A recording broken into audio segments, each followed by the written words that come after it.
Welcome back to the deep dive. I want to start things off today with a question, and I want you to be, honest with yourself.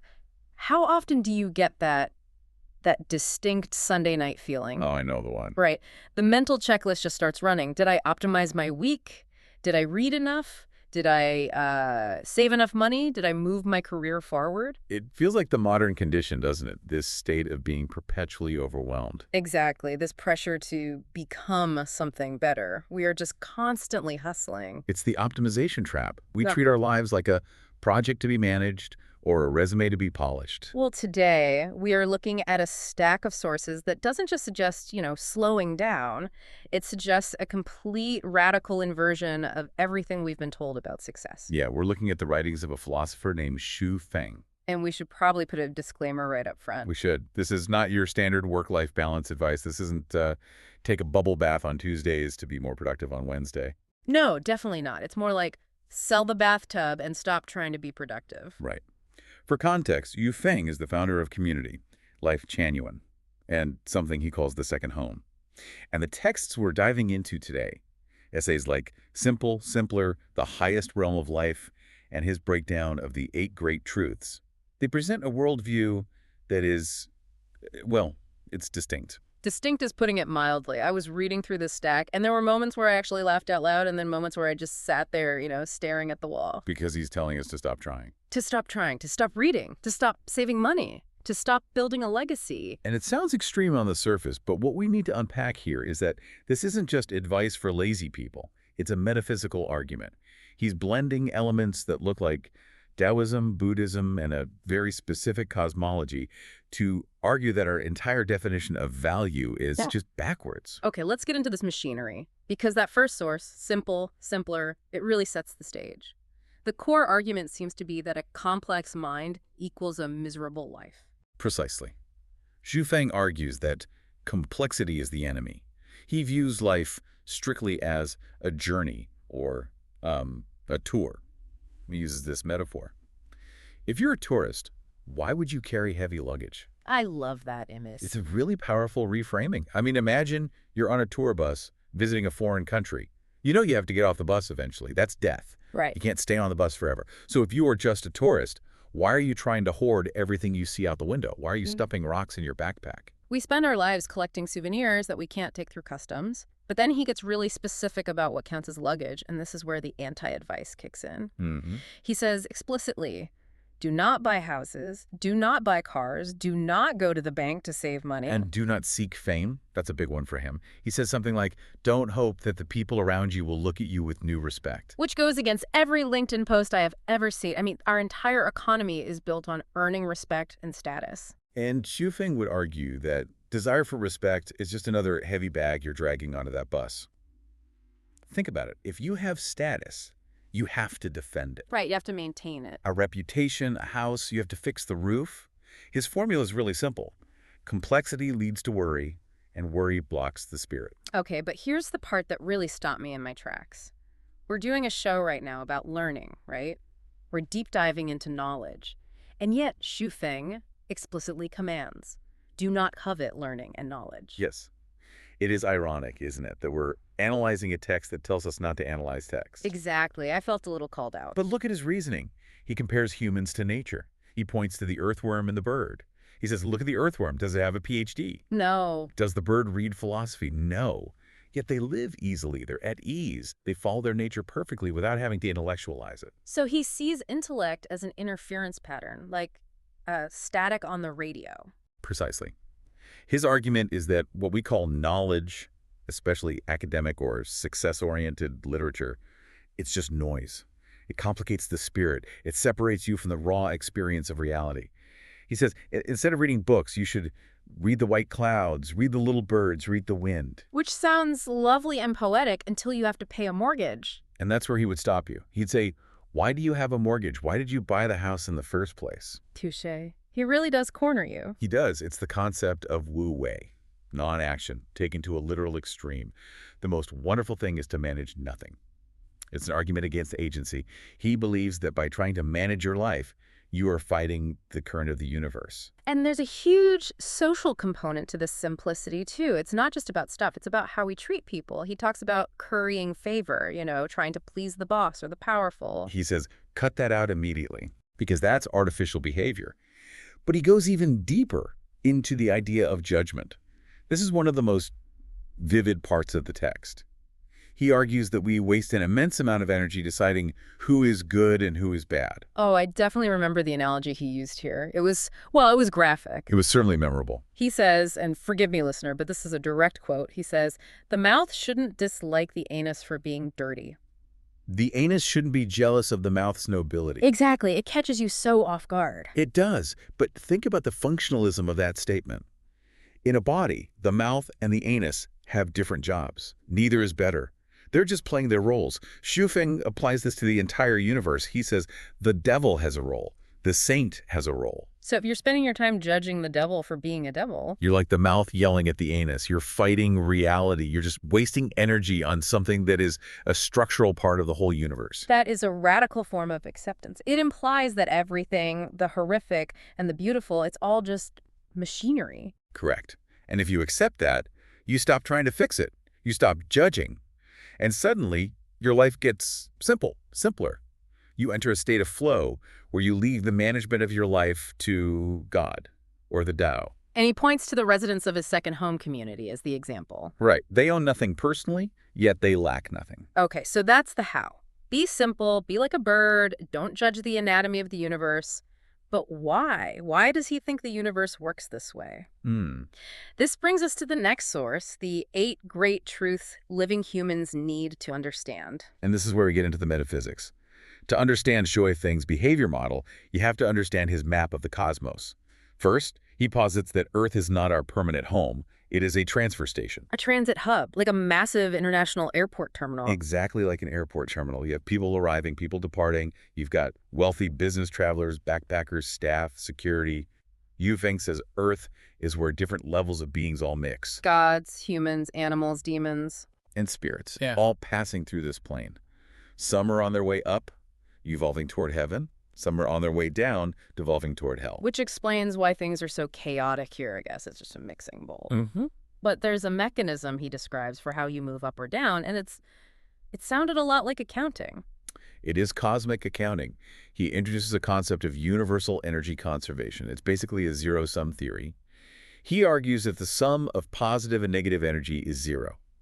And in a human life, this translates to input versus output. This is where it gets really interesting for anyone who's obsessed with getting ahead. Break this down for us. Okay, so the theory is, if you receive more than you give, you are in debt. If you take a lot of pleasure, money, or status, but you haven't put out an equivalent amount of service or value, you accumulate a negative balance. And you have to pay it back. You always have to pay it back. Yeah. Xu Feng is very specific about this. If you die with a debt from consuming too much, you repay it in the next life. He suggests you might return as, say, a draft animal, or a servant, or even a chicken to be eaten, just to balance the energetic ledger. Wow. So winning the lottery or getting a huge inheritance, that isn't lucky in this worldview. It's a disaster. It's a spiritual trap. You've just been handed a massive bill. You are consuming resources you didn't earn, which means you are plummeting down the spiritual hierarchy. Conversely, he says, if you give more than you receive, if you work hard but get little reward, you're storing credit in what he calls Heaven's Bank. It completely recontextualizes suffering, doesn't it? If you're having a hard time, you're just building up a savings account for the afterlife. That's the logic. But there's another layer to these 8 truths that I thought was really powerful about relationships. He speaks very strongly about authenticity and the source. The sacrificial parent critique. Yes. I think a lot of listeners will recognize this dynamic because we usually celebrate self-sacrifice. You know, I did it all for my kids. I stayed in this job for my family. The martyr complex. Exactly. And Xu Feng hates it. He argues that if a parent says, I suffered my whole life for you, or a spouse says, I gave up my dreams for this marriage, they're lying. Lying. That's harsh. He says it's an excuse for not living your own life. But worse, he says that by being miserable and sacrificing, you become a heavy psychological burden on the people you love. You aren't being noble, you're being a spiritual shackle. I see what he means. It's like, look how much I suffered for you, now you owe me. Precisely. He argues you must live for yourself first, live out your own nature to avoid dragging others down. It's the put your own oxygen mask on first rule, but applied to your soul. So authenticity, living your own specific nature, is actually the most generous thing you can do for other people. And he connects this to viewing life as a game. Treat everything as a game. If you take politics or status or money too seriously, you're missing the point that this is just a transfer station. You're redecorating the airport lounge instead of waiting for your flight. So if life is a game, and the traditional way of playing it, striving for the corner office, is actually a way to accumulate debt, then what does winning look like? We need to talk about his definition of success. He has a whole essay on this, success and failure in life, and he basically trashes the modern educational system. He does. He views it as a factory for failure. He looks at the traditional path. Study hard, stress out in high school, get into a university, get the high-paying job, become famous. He calls this path a tragedy. He uses some pretty intense imagery here, too. He talks about the hanging head from a beam method of studying. Right, he's referencing these ancient Chinese stories of scholars who were so desperate to pass the imperial exams, they would tie their hair to a ceiling beam. So that if they nodded off, the pain would yank them awake. Which is the ultimate hustle culture image. It's the ancient version of chugging energy drinks at 3 a.m. Totally. And Xu Feng asks, what is the cost? The cost is your childhood. The cost is the joy of your youth. He has this haunting phrase, the happy childhood was drowned by books. That hits hard. We push kids so hard now. And his argument is, for what? By the time you cross that single-plank bridge to success, you're middle-aged, you're exhausted, your body's breaking down, you can't even enjoy the money you made. In his view, you sacrifice the best years of your life for a payout that just isn't worth it. So if that's the wrong path, dying rich but miserable, what is the Xu Feng gold standard for a life well lived? He lays out a 4-stage ideal. Success is a happy childhood, a dreaming youth, a diligent middle age, and a leisurely old age. A dreaming youth. I really like that phrasing. It suggests a time for exploration, not just preparation for the workforce. It's all about pacing. He contrasts dying rich but miserable with dying with a smile. And of course, he brings this back to his community. He explicitly positions the Life Genuine second home as the only place where this ideal trajectory is guaranteed. So he's not just offering philosophy, he's offering a product, in a way, a place. He is offering a sanctuary, yes. He claims that outside of his community, achieving this kind of balance is, well, mathematically impossible because society is designed to force you into debt and anxiety. Which leads us to the ultimate goal, the source, the highest realm of life. He starts by comparing his philosophy to others. Maslow, Confucius, Zen, Buddhism. He's clearly well-read for someone who tells us not to read. Huh. There is a definite irony there. But he uses those comparisons to triangulate his own position. He acknowledges Maslow's hierarchy of food, safety, belonging, but he says those are just the basement levels.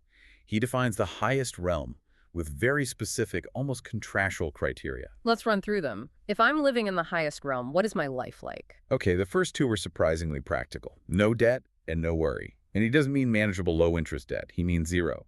No financial debt to banks, no spiritual debt to heaven, no emotional debt to people. And no worry. He means you literally do not worry about where your next meal is coming from or your clothes or even about death. That sounds like total freedom, but it also sounds a bit like being a child. In a way, yes, a return to innocence. But then he adds the behavioral layer, letting go. This connects back to the judgment idea. His criterion is, let wolves be wolves and sheep be sheep. That's that anti-fixer mindset again. Right. Do not try to change the nature of others. If someone is a wolf, aggressive, greedy, let them be that. Trying to turn them into a sheep is a violation of the Tao. It's just wasted energy. He uses a visual here that I thought was the most beautiful line in the whole stack. The wind passes bamboo without leaving a sound. The goose passes the pond without leaving a reflection. It's a classic Zen-style image, but let's unpack it. What happens when wind hits bamboo?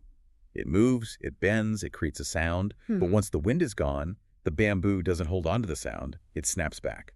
It's silent again. And the goose over the pond? The reflection is there for a second.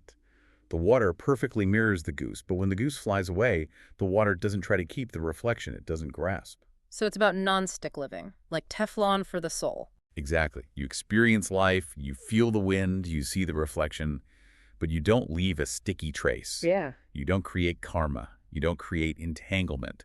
You are present, but you're not attached. And the promise he makes is that this isn't just some fantasy. He claims if you live in a second home for 8 years, you have an 80% chance of achieving this state, which is a very specific statistic. But his logic is that environment dictates consciousness.